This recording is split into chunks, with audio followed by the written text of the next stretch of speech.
এই মুহূর্তের বড় রাজনৈতিক খবর, অবশেষে প্রতীক্ষার অবসান। আজ থেকে পশ্চিমবঙ্গের খসড়া ভোটার তালিকা প্রকাশ করল নির্বাচন কমিশন। কিন্তু প্রশ্ন হলো, এই তালিকা কি শুধু প্রশাসনিক প্রক্রিয়া, নাকি এর নেপথ্যে রয়েছে গভীর রাজনৈতিক বার্তা? কারণ প্রকাশিত খসড়া তালিকা ঘিরে শুরু হয়ে গেছে রাজনৈতিক তরজা।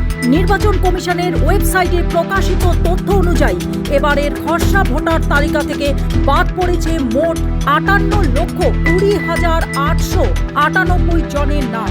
আর এই পরিসংখ্যার সবচেয়ে বেশি নজর কেড়েছে মুখ্যমন্ত্রী মমতা বন্দ্যোপাধ্যায়ের নিজের কেন্দ্র ভবানীপুর। সূত্রের খবর, ভবানীপুরে প্রায় 45,000 ভোটারের নাম বাদ পড়েছে।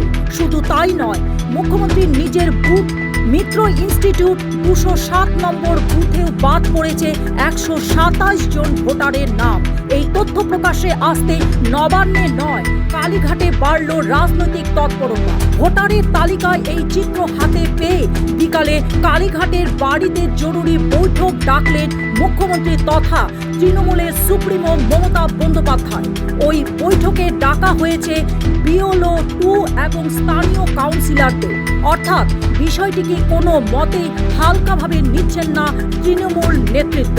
এদিকে নির্বাচন কমিশন জানিয়েছে, আজ থেকে আগামী 15 জানুয়ারি পর্যন্ত খসড়া ভোটার তালিকা নিয়ে নির্দিষ্ট বুথে বসবেন বিএলওরা। শুনানির দিকে এখন নজর এবং মনে করা হচ্ছে আগামী কয়েকদিনের মধ্যে শুরু হয়ে যাবে সংশোধনীয় শুনানি। ভোটের মুখে এত বড় সংখ্যক নাম বাদ পড়া কি নিছক প্রশাসনিক ভুল, নাকি এর পেছনে রয়েছে অন্য কোনো সমীকরণ? আর এই প্রশ্ন এখন চাপে ফেলেছে পশ্চিমবঙ্গে শাসক শিবিরকে।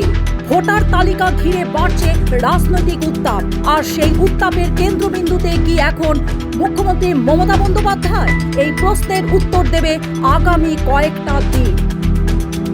News desk report, global news network.